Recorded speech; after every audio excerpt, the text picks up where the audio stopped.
jijik nggak sih melihat ya, ada perilaku politik ya, yang itu dipertontonkan secara telanjang ya, oleh orang-orang yang mereka itu mengaku bahwa mereka itu mewakili kalian.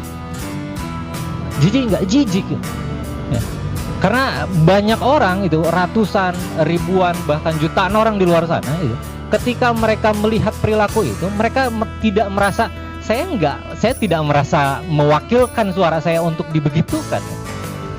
Dalam konteks isu kemarin, itu yang harus kita perhatikan adalah bahwasanya di sana ada keterlibatan media dan di sana ada keterlibatan kekuasaan gitu kan.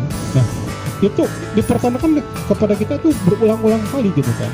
Tapi yang menjadi pertanyaannya, kenapa kemarin puncak dari kemarahan itu gitu kan, bukan dari sebelum-sebelumnya kan seperti itu.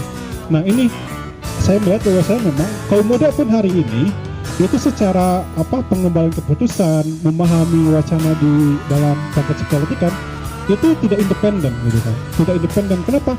Karena mereka terpengaruh oleh wacana yang dimainkan oleh media. Dan kalau kita perhatikan media hari ini, itu saya pastikan yang namanya media itu tidak objektif dan tidak independen. Pasti ada kepentingan. Beberapa pihak, khususnya para pemuda dan mahasiswa, sudah mulai mencoba untuk kembali lagi mereposisi posisi mereka sebagai agent of change. Karena lepasnya satu peradaban itu adalah lepasnya pemuda dari kepeduliannya. Banyak kawan-kawan kita dari teman-teman mahasiswa atau pemuda secara umum itu yang melihat bahwasanya gonjang-ganjing kasakusuk dari politik kotor dan busuk yang hari ini kita saksikan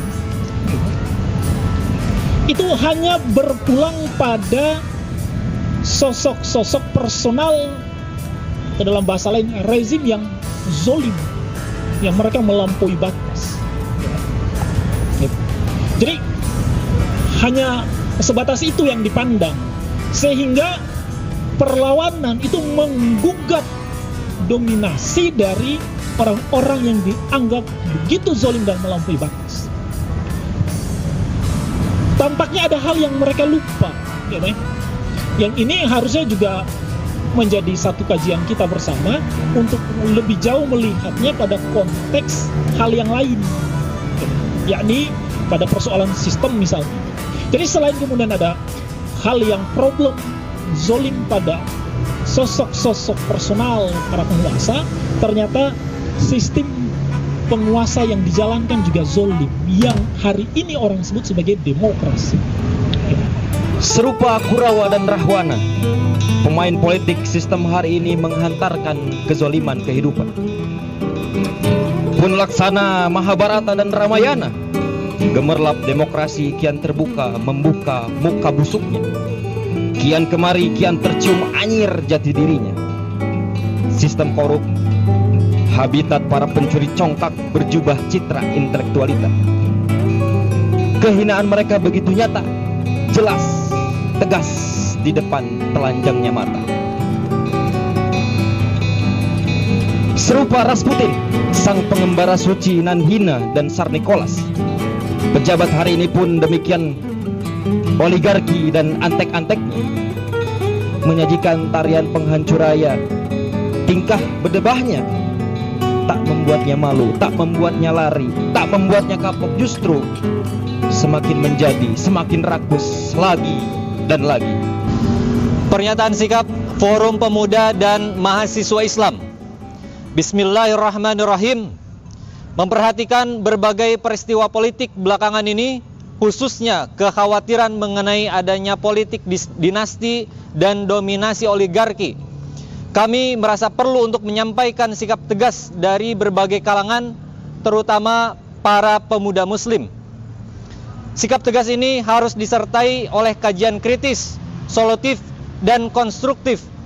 Kami menekankan bahwa sikap ini tidak hanya berdasarkan kemarahan semata, melainkan harus menawarkan solusi yang benar-benar efektif dan bukan solusi yang justru menjadi sumber masalah. Setelah melakukan kajian serius dan mendalam, kami mendapati bahwa akar masalah negeri ini yang menyebabkan kezaliman dan memberi peluang bagi oligarki untuk berkuasa adalah sistem sekuler. Bahkan demokrasi yang selama ini dielu-elukan sebagai sistem pemerintahan final sebenarnya merupakan konsep turunan dari sekulerisme yang secara sistemik menimbulkan kemudaratan di negeri ini. Oleh karena itu, kami, Forum Pemuda dan Mahasiswa Islam, menyatakan bahwa 1. Sekulerisme beserta berbagai turunannya seperti ekonomi kapitalistik, kehidupan sosial liberal, dan politik demokrasi pragmatis merupakan sumber kezaliman di negeri ini.